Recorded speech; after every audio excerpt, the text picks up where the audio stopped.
Hello and welcome to my art studio. My name is Ivo Bello and today I will be creating a stunning oil painting of calm sea on a large canvas. I am excited to share my process with you and show you how I approach creating a seascape painting. Before we begin, I want to explain the process that I will be using. Firstly, I will apply grounding colors using acrylics. This will create a base layer and help establish overall tone of the painting.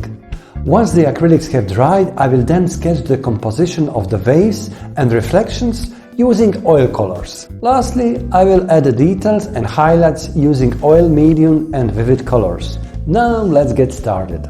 I will begin by applying the grounding colors using a large brush and a palette knife.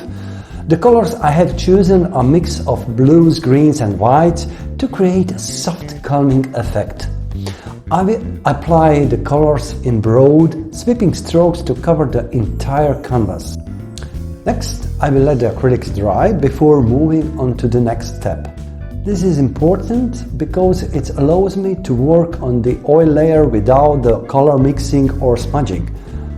Once the acrylics are dry, I will start sketching the composition using oil colors.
I like to work with a small brush and keep my strokes loose and fluid. Also, I like to paint with a palette knife, which gives a painting impasto effect. Finally, I will add details and highlights using oil medium and vivid colors. This is where the painting really comes to life and I get to add my personal touch to the artwork.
And there we have it! a beautiful oil painting of a calm sea. I hope you enjoyed watching me create this artwork and that inspired you to try your hand at your painting. I love this motif because it represents an abstract painting present in nature, and I hope it brings a sense of peace and tranquility to whoever looks at it. Thank you for joining me today in my art studio. Until next time, happy painting and don't forget to subscribe. Thank you.